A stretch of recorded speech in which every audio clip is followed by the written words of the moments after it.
Welcome back to another episode of From Downtown. Today is May 21st, 2024, and it's a nice Tuesday. Some leaf blowing is going on around me right now, so we just gotta make it work with what we can. If you hear it and it's too loud, hey, wait about 30 seconds, it should be gone. I mean, if my dog go ahead and, get the hell out the way. No, I'm playing. Our shit ain't that important. But, yeah, looking forward to the things that we have today. NBA basketball is back. We finally get another series, a conference final series that could be worth watching. Like I said, I feel like the Celtics had like an easy draw for a lot of the things they've done this season, this playoff season. Like going up against, I can't even tell you who they first round. Who the fuck did they go 5 games with in the first round? God damn, why can't I think? The Heat. I think the Heat snuck a game away from the Celtics. The Cavs snuck a game from the Celtics. It's been a lot of teams just to sneak one game away from the Celtics, but the Celtics are going to be in the finals. I feel like nobody can keep up. I thought New York would have the better chance, but honestly, it just looks like New York came up too short, to be honest. I just feel like Indiana's pace is too much to kind of keep up with if you don't necessarily score that much. So I feel like the Knicks kind of put it on them to stop the Pacers, but it didn't actually work. Like it didn't warrant anything to change from the game plan, from how players play. Like that's what I was like. Like any game, the Pacers have a chance because I feel like they could outrun 80% of the NBA. And I just feel like their ability to be able, hey, watch out for to see my dog. Hey, yeah, shout out Pedro. Yeah, my dog. Let me go ahead and wait for a minute. He been bullshitting at work. He been in this same spot for about 30 minutes. I've been waiting, and then I got tired of waiting. Hey, but fuck it. It's From Downtown. Yeah, I'm just saying, like, I feel like the Celtics are a team that could score with the Pacers. Not necessarily run with them, but they can score enough to keep up because, the Celtics live and die by the 3. So if you live and die by the 3, you got to shoot at least 30-40% from there to, consistently win in my mind. Celtics defense could be, to me, better than the Knicks defense. But that's just guard-wise. Down low, the bigs could. I don't know how Al Horford's going to keep up, especially in this round, moving on to the finals as well. Like, either one of those teams have, I guess I could say, bigs that are athletic enough to move from the three-point line in the perimeter to, attack the paint. Al Horford, I just feel like he's slow-footed. Like he doesn't have much wiggle room to, I want to say, move laterally, like compared to like the young guys that's playing bigs right now. Like we have a Daniel Gafford is 6'10" and he's playing center. Like the Timberwolves have Cat and also Rudy Gobert, and that's 2 7-footers. Like, I mean, at the end of the day, I feel like Al Horford as a big is going to have to step up for the Celtics to even reach their pinnacle. I was talking to my partner Dunway yesterday. I was like, I don't mind how the playoffs are going because either way it goes, I feel like somebody that I want to win will win. Like, I like Jason Tatum. I want him to be a great player. I want him to be a star. I feel like Jaylen Brown is one of the best, scorers. But the left is something that is questionable. It's just things like that. I just like to see the young stars rise to the top. And if we can get that in this playoff, then we'll be fucking amazing, no matter how it goes. A lot of the things that the Celtics does, it kind of helps with the way the Pacers play. They fire up shots just like the Celtics. So if you're missing 7, let's just say 7 to 8 possessions, those possessions can be made up in the fourth quarter because y'all both gonna get the same amount of possessions. Should be. I don't feel like the Pacers can just flat out outrun the Celtics like they did the Knicks. in that last game. But I do feel like it'll be, a few games in which we see one team probably not seeing 100 points. And then we see another game in this series where both teams are scoring like 120 apiece. That's just the nature of basketball at this time, and we can't do much to I guess see discrepancies or see something different in that. I like the way the playoff basketball landscape is adding up right now and looking. Shout out to my dog, he back that bit going dumb, but I like the way it's shaping up. So other than that, yesterday baseball wise, we were on everything. We were on it. The Angels ended up winning over who the fuck that was? Oh, the Astros. Yeah, the Astros. Make sure you put a dash in between both of them because the Astros are now ass. So LSU won their game this morning, so I'm fucking happy and ecstatic, and I'm getting drunk just for that. We look like one of the best teams in the SEC tournament so far. Only fucking 2 games have been played, but I always knew if LSU had a chance, like we would always be at the. We're gonna make it to at least the semifinals, finals in this SEC tournament. In my mind, we're one of the best teams in the SEC when it comes to baseball, but it's just we couldn't string wins together against people like fucking Florida and Mississippi State and fucking Arkansas. Like we just couldn't do it. I don't know how we couldn't do it, but fuck it, I'm a Tiger and I'm a dive bomb. So shit, I feel like we're gonna host the regional. We have to win the SEC tournament to host the regional. I feel like we're gonna win the SEC tournament and then host the regional. Very biased, but who cares? But back to MLB baseball, I feel like tonight the first game of the day is the Mets at the Guardians.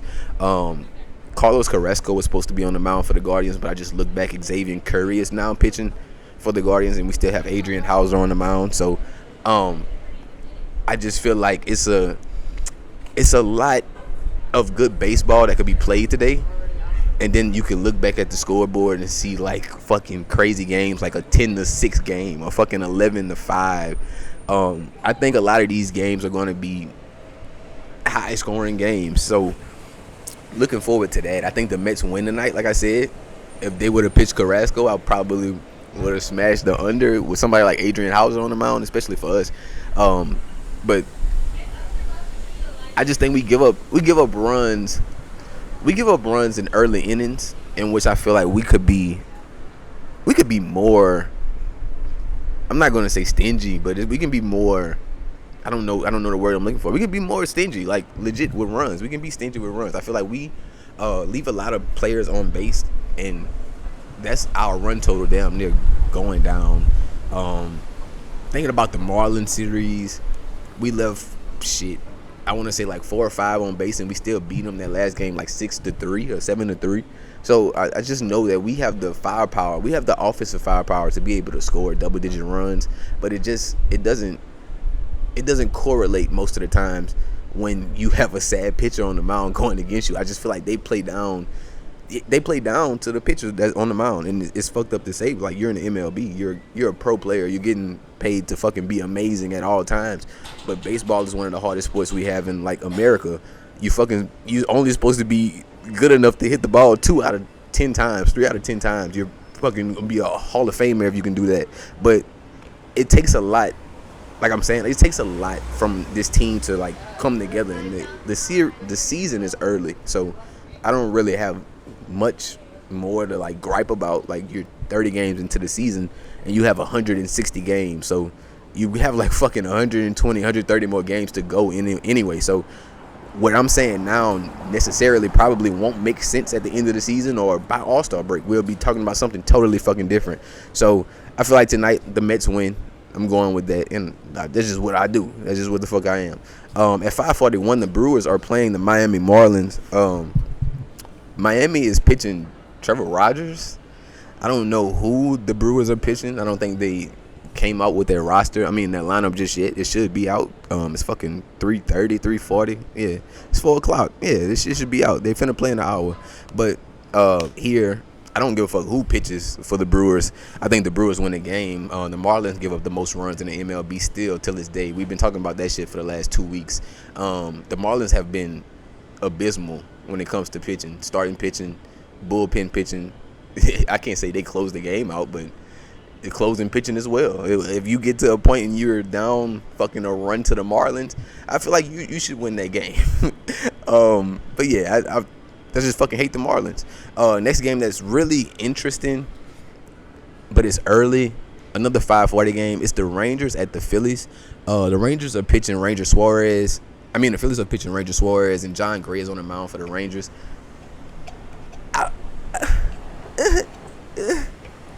That's how I feel about that game. I don't really know. Like, anything could happen in between John Gray and Ranger Suarez. Like, we can have a game to where neither team scores until the 7th, 8th inning. Or we can have a game to where these niggas are scoring in the first 5. They're scoring in the second 5. The bullpens are not necessarily the best that they could be.